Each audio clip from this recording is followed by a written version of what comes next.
to go? Okay. Will you please join me in prayer? Lord, may the words of my mouth, the meditations of our hearts be acceptable to you today. Amen. So some of you know that I'm in school, and so last semester I took a class on evangelism. At the end of that class, we had a project which was to come up with a sermon series, and of course I thought to myself, I didn't do all that work for nothing, so here I am leading a sermon series for you guys from my class. So I started it last week. We talked about the overarching theme, hospitality and evangelism. And today my plan was to talk to you all about hospitality of strangers. Now I'm going to be fully honest with you. My initial thought was that by strangers, I'd meant just those who we don't know. It's a very broad term for me. It could be someone in this room that I don't know, or somebody in the community, or in the United States, the world. The first thing that came to my mind, though, is how we teach children to not talk to strangers. And stranger danger is still a very real thing. And yet, as we grow older, we realize it's the type of stranger and our intuition that kind of dictates how we interact with them.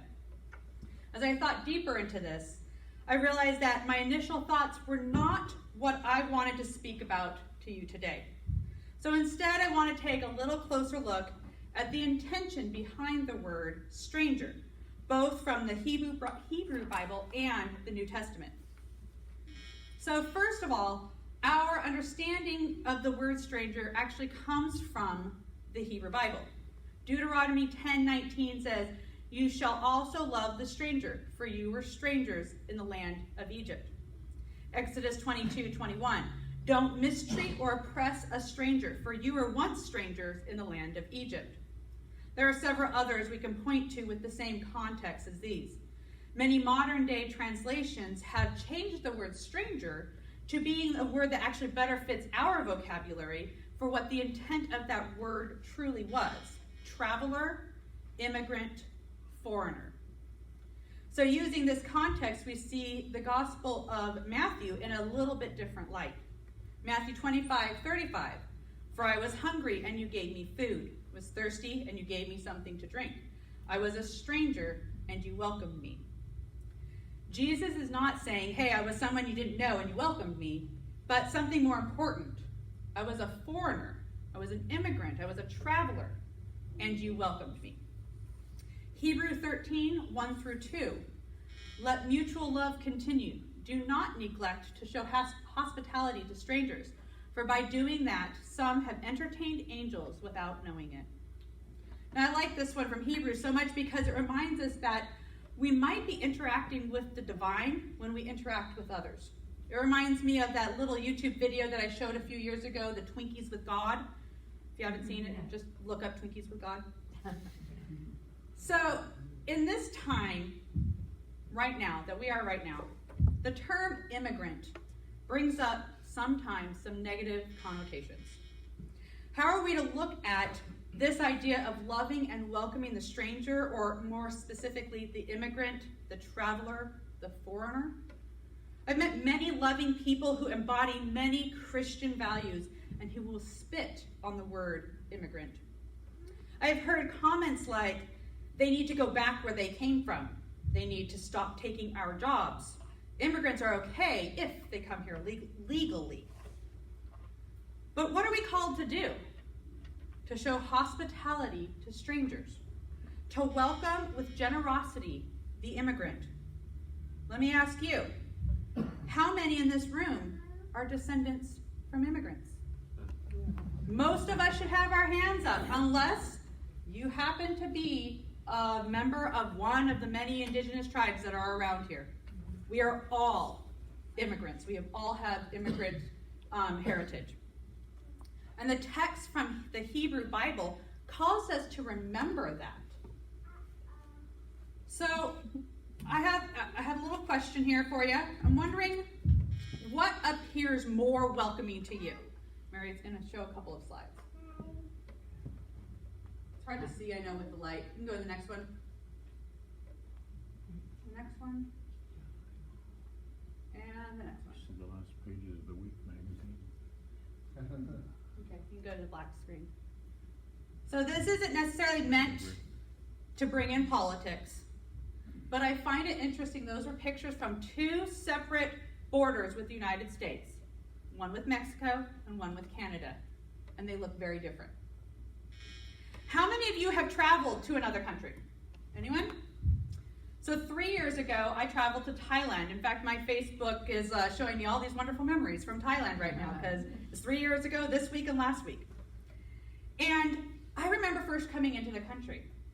Now, I came via air. That's pretty much the only way you can get there from the United States. So we had to go through customs, and we had to show our passports. And I was nervous, because this is the first time I had ever been to another country. And I thought, okay, I'm American, and they're not going to welcome me. It was probably the easiest thing I ever did.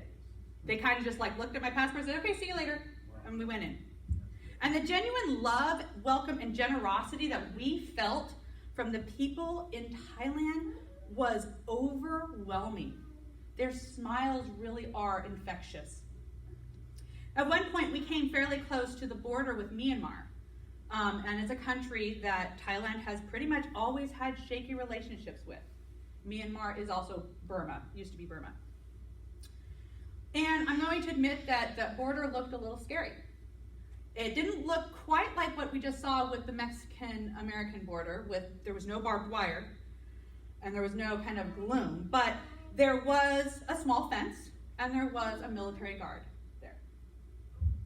I remember traveling to Canada last year, and the borders there really were as open and inviting as we just saw. And we went through the ferry, but it was like nothing. I mean, they, of course, checked your passports. That's kind of something that they just have to do. But there was no armed guards. There were no barbed wire fences. But let's take that whole border issue out, because that really does bring about a certain amount of anxiety, anger, or other crazy emotions. When someone who's not from McKinleyville, or not from California, or not from the United States, comes to our community, what do they experience? Now, maybe some of you have experienced that. Being a foreigner or an immigrant can be much closer to home. How many of you were born and raised here in McKinleyville? Okay. How about Humboldt County in general? If you weren't, like I wasn't, you often are seen a little differently, aren't you? I moved to Fortuna about 10 years ago, and from Blue Lake. So I was in Blue Lake, moved to Fortuna, came back to Blue Lake. I had the hardest time adjusting. It was only 45 minutes away from where we were before, and yet it did not feel like home, and we did not feel welcome. So how can we welcome the stranger? How can we be disciples of Christ and encourage others to welcome the stranger? Hospitality and the stranger was very different in biblical times, but the concept is the same. For most who were travelers, those who were migrants or people who were found in a foreign land for one reason or another, food and water was the difference between life and death. Offering such items to the stranger was the ultimate presentation of hospitality. Remember what Jesus said, I was thirsty and you gave me something to drink. I was hungry and you gave me food. I was a stranger and you welcomed me. Shelter was another way that a host might show hospitality to a stranger. In Genesis 18, 1-8, we have the story of Abraham welcoming strangers into his tent. The Lord appeared to Abraham by the oaks of Mamre as he sat at the entrance of his tent in the heat of the day. He looked up and saw 3 men standing near him. When he saw them, he ran from the tent entrance to meet them and bowed down to the ground. He said, My Lord, if I find favor with you, do not pass by your servant. Let a little water be brought, and wash your feet, and rest yourselves under the tree. Let me bring a little bread, that you may refresh yourselves. And after that you may pass on, since you have come to your servant. So they said, Do as you have said. And Abraham hastened into the tent to Sarah and said, Make ready quickly 3 measures of choice flour, knead it, and make cakes. Abraham ran to the herd and took a calf, tender and good, and gave it to the servant, who hastened to prepare it. Then he took curds and milk and the calf that he had prepared and set it before them. And he stood by them under the tree while they ate. He offered them food, water, shelter, and even washes their feet. Now, washing of feet, that's something that is not very common for now. We don't usually just wash your feet when you come in and visit us, whether you're a stranger or whether you're somebody who we know really well. Not everybody likes feet, right? This was something, though, that showed the guest that they were accepted and welcomed into their home. To not wash someone's feet might be a presentation of contempt and would be seen as rude. Today, do we do some of these things? So I might argue that the unhoused might be placed in this same area as the stranger. The unhoused might find themselves in a foreign place while trying to navigate the world of the privileged. When we offer a warm meal and a place to be out of the elements, some shelter, to those who have no home or who are food insecure, we are welcoming the stranger. When we become in relationship with someone who is different than we are welcoming the stranger. We might think twice about washing those feet, but what would be something else that would be synonymous with the washing of feet? The idea of washing of feet is to show an act of humility and love to others. So you don't have to literally wash someone's feet to express humility and love. What would be some examples of this? Does anybody have any? Wash all the other dishes. Wash the dishes? Mm. Okay. Well, now I'd let them come in and charge their cell phone. Charge their cell phone, yes. Let them get a shower. Let them get a shower. What else? Listening. What about just calling up somebody to check in on them? Or sharing words of appreciation or other random acts of kindness? Rick? How about making a connection? Making a connection. And how about for the stranger? Because I kind of think of some of this for us, but what about just for somebody we don't know at all? What else could we do? I heard listening, and that was one of mine. A smile, thank you. What else? We could invite them to church. Invite them to church. Thank you. There may be things that get in our way. This church. Expressing hospitality to those we do not know can create a wall in us at times. Our personalities can make human interaction difficult. I'll admit it took me a really long time before I would outwardly seek out new people during the passing of the peace to shake hands with. Someone came up to me, I would gladly shake their hand, but my introvert self often found it difficult for me to go out and reach out first. Judgments may take over. Unconscious bias is a real thing. It influences our flight or fight instincts. It's how we choose right from wrong. Our experiences often form our bias. And our bias can be wrong. It can be so ingrained that we do not realize the actions that we are taking are because of it. It takes time to discover what that might be, but when we do discover it, it empowers us to learn from them, change the way we act because we are more aware of what we are doing and become able to check those biases, those judgments.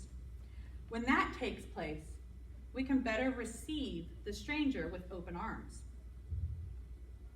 Now, throughout this week, this month, and even year, I want to invite us to take the time to challenge ourselves, to seek out ways to express radical hospitality to all people, especially the stranger.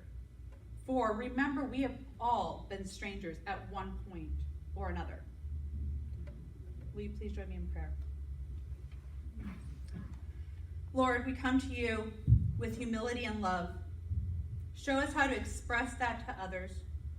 Help us to let go of those judgments, to open to those who are different than we are. Help us to throw out some of those hurtful things that we think about or that hold us back. Help us to change them. Holy Creator, invite us to be gracious with your welcome, to be faithful in our giving, and to be quick in our forgiveness of ourselves when we fall short. We remember all this as we say the prayer that your Son taught us to pray. Our Father who art in heaven, hallowed be thy name. Your kingdom come, your will be done on earth as it is in heaven. Give us today our daily bread, and forgive us our sins as we forgive those who sin against us. Save us from the time of trial, but deliver us from evil. For the kingdom, the power, and the glory are yours, now and forever. Amen. It's time for our morning offering, and our band will come up and do a special meeting. I'll be right back. Yeah, love her back.